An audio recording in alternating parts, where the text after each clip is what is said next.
पंडितों पंडितों को भी, हाँ जाओ पंडितों, तुम्हें जीवन में हमेशा धर्म के पक्ष में अगर नहीं रहे तो तुम्हारा जीवन बहुत समाप्त होगा, बहुत खराब होगा। जाओ, तुम्हारा जीवन पदभ्रष्ट हो, तुम भीख मांगोगे, तुम्हें भिक्षाटन करना पड़ेगा और तुम्हारे जीवन में लक्ष्मी नहीं रुकेगी।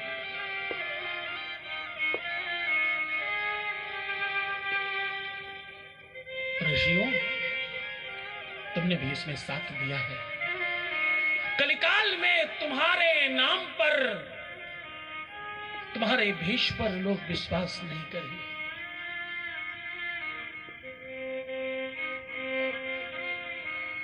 नंदी ने बहुत तरीके से श्राप दिया है।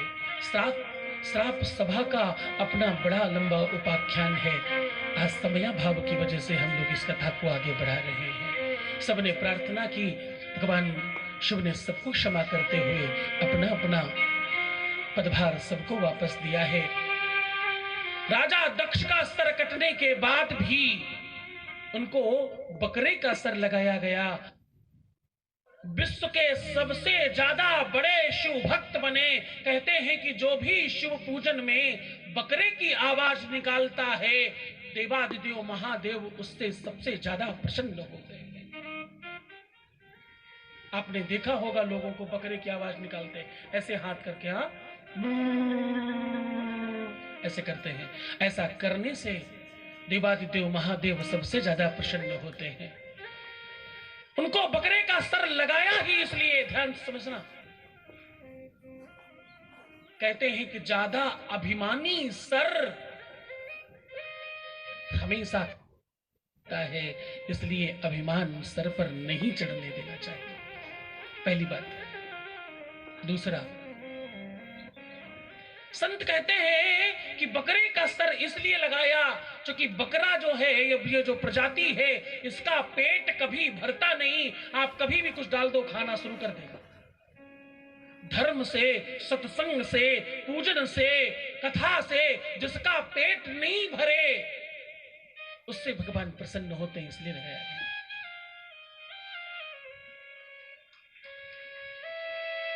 तीसरा भाव, कहते हैं कि ये ससुर जी थे तो बोले इनके जीवन में भी भक्ति प्रवेश कर जाए। जो बहुत ज्यादा अपनी भाषा और अपनी जीभ पर, अपनी वाणी पर, अपने शब्दों पर संयम नहीं रख पाता, उसे भी संस्कृत में बकरा कहते हैं।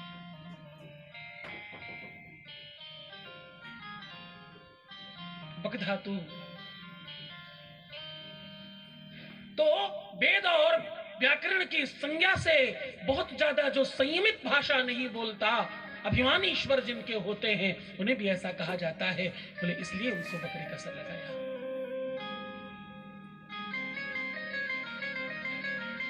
आगे जाकर उन्हें प्रजापति का पद प्राप्त हुआ बाबा शिव की कृपा से। सती का शरीर क्योंकि जला हुआ था, जहां जहां उनके अंग गिरे हर एक जगह पर एक मंदिर बना देवी का, और बाबा ने वहां अपने गढ़ या स्वयं अपने आप को स्थापित किया। 108 शक्तिपीठ है पूरे विश्व में। भारतवर्ष में 51 प्रमुखता मानी जाती है। जहां जहां अंग गिरे देवी के, हृदय ललिता देवी, उदले शूलधारिणी, नाभोजकामणि, रक्षित, विहम, विहेश्वरी तथा आदि इत्यादि देवियों के अलग अलग नाम से स्थापना हुई और पूरे विश्व में सती के मंदिर बने। शक्तिपीठ से के नाम से जाने जाते हैं। कई शक्तिपीठ ज्योतिर्लिंगों के समकक्ष हैं। बाबा स्वयं वहां बंधन में बंधे हैं, ऐसा मानना। सती के ध्यान में, सती के प्रेम में, सती के आदर और सम्मान में, उनकी सेवा में और उनके ही याद में बाबा हर शक्तिपीठ में किसी न किसी रूप में जरूर विद्यमान है। या तो भैरव के रूप में, नहीं तो शंकर के रूप में हर शक्तिपीठ पर बाबा विद्यमान है। वेद कहता है, शिव पुराण कहती है कि बाबा ध्यान जो करते हैं वो सती का ही करते रहते हैं। और किसी का नहीं करते। जिन्होंने जीवन में प्रेम किया होगा किसी से, उन्हें पता होगा विरह और वेदना क्या होती है। कोई किसी से दूर हो जाए, कोई किसी से बात नहीं करे, तो जरा सा मोबाइल में ब्लॉक करने के बाद तुम्हारी हालत जितनी होती है, जरा सोचना कि जिसके जीवन में वो व्यक्ति ही ना हो, क्या स्थिति बनी होगी उनकी। हाँ, तुम समझ पाओगे शायद उस बात को, उस परिस्थिति को, उस स्थिति को शायद तुम दर्शन कर पाओगे। बाबा भैरव या शिव के रूप में हर शक्ति पीठ पर विद्यमान हुए। बोले शंकर महादेव भगवान की, सती के पति भगवान शंकर की, द्वादश ज्योतिर्लिंग देवताओं की। अलग अलग रूप में सब जगह विद्यमान हुए और कालांतर में भगवान शिव की प्रीति ने सती को फिर से जमीन पर खींच कर लाया और वो हिमालय राज की पुत्री पार्वती बनकर जन्मी है। पार्वती का जन्म हुआ और पार्वती बचपन से ही शिव को ही अपना पति मानती। जरा ध्यान से समझना, एक बिटिया का जन्म हुआ है और एक व्यक्ति ऑलरेडी बहुत आयुवान है। आयु के संदर्भ में बता रहा हूं। जब से होश संभाला पार्वती को शिव ही चाहिए। पार्वती जी को कभी किसी ने कहा कोई और वर अच्छा ढूंढ लो, तो पार्वती ने जो जवाब दिया वो तुम सबको समझना चाहिए। बोले कोटि जन्मों तक रगड़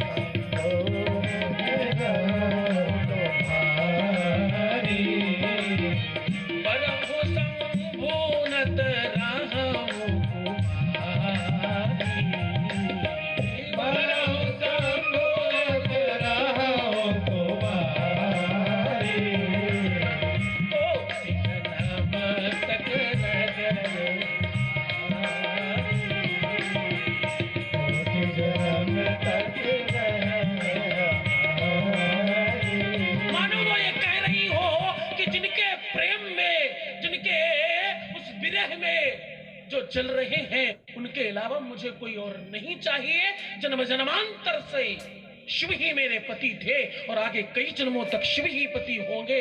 अगर वो मिलते हैं तो ठीक है, नहीं तो मैं कुमारी ठीक हूं। बड़ा हूं शंभु न तो रहूं कुमारी। नारद जी ने थोड़ी कृपा इन पर और करी और इनको महामंत्र दिया कि तुम तो जब तक पूजा पाठ करो मिलेंगे तुम्हें। मैं कहता हूं तुम्हें मिलेंगे, चिंता मत करना। पर तुम जैसे कलयुगियों की तरह नहीं। कब कोई काम कब होगा मेरा? कब?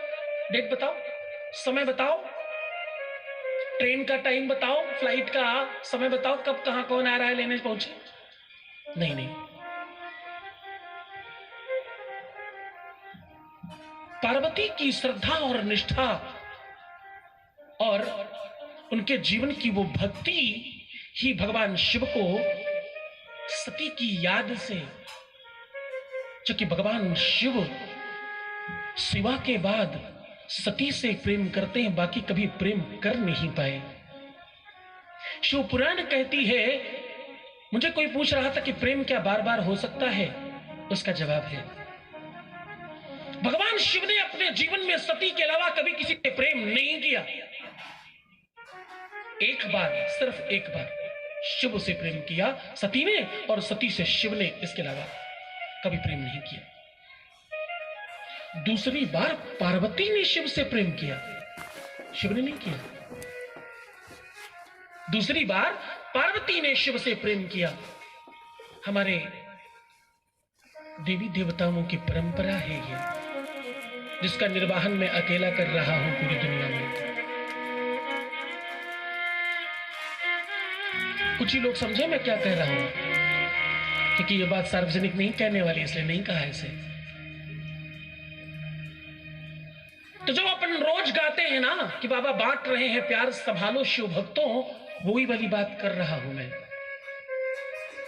रामचंद्र को सिया दे दी, कृष्ण को दे दी राधा, खुद को उमा दिए सरकार, खुद को उमा दिए भरतार। भरतार समझते हो आप लोग? कौन कौन भरतार समझता? हाथ उठाओ। कुछ लोग नहीं भी समझते। भरतार मतलब पति होता है। तुम लोग देसी भाषा में भतार कहते हो, असली है भरतार। हाँ, इसलिए नहीं समझते हो। खुद को उमा दिए भरतार, इनकी ही पूजा की उमा ने, इनकी ही पूजा की गौरी ने, इनकी ही पूजा की पार्वती ने, इनकी सब नाम है। इनकी ही पूजा करके इनको ही मांगा। इसलिए उस भजन में आता है कि खुद को उमा दिए भरतार, जाओ मैं तुम्हारा पति होऊंगा। संभालो शिव भक्तों, कल हम बहुत आनंद से बाबा शिव के विवाह में चलेंगे।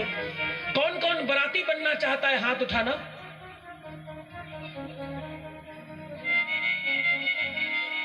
अच्छा नीचे कर लो। कौन कौन बराती नहीं बनना चाहता, देवी की तरफ रहना चाहता, पार्वती की तरफ, वो हाथ उठाओ। अच्छा, अब देखो अगली बार सब हाथ उठने वाले हैं। भगवान शंकर के बराती भूत प्रेत होते हैं, तो अभी बराती नहीं बनना। बनना है बराती, पर अभी नहीं, थोड़ा समय है अभी। हर कोई शंकर का बराती बनेगा कभी ना कभी, पर अभी नहीं। अभी तो तुम सब पार्वती के साथ ही रहना, वही बहुत अच्छा है। क्योंकि बाबा की बारात में कल तुम दर्शन करोगे भैया।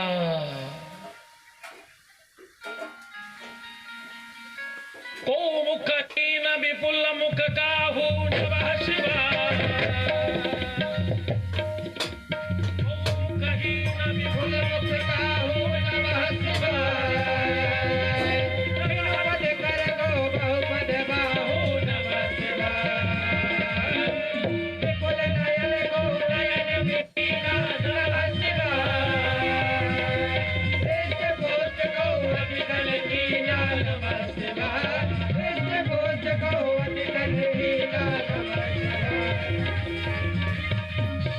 कल तुम दर्शन करोगे। ओ मुखहीन, किसी का सर ही नहीं है। ओ मुखहीन विपुल मुख काहू, किसी के पूरे शरीर में केवल मुंह ही मुंह है और कुछ ही नहीं। को पगहीन, कोई हाथ नहीं, कोई पैर नहीं, और सिर्फ ही हाथ उड़ के जा रहा है। तो ये सब देखोगे तो बराती नहीं, तुम तो जनाती बनना। हाँ, माता पार्वती की तरफ से रहना और सब पैर पूजने की व्यवस्था लेकर आना। सोने का हार, नाक की नथनी, मांग की बेंदी, हाथों के कंगन। हाँ, नहीं नहीं,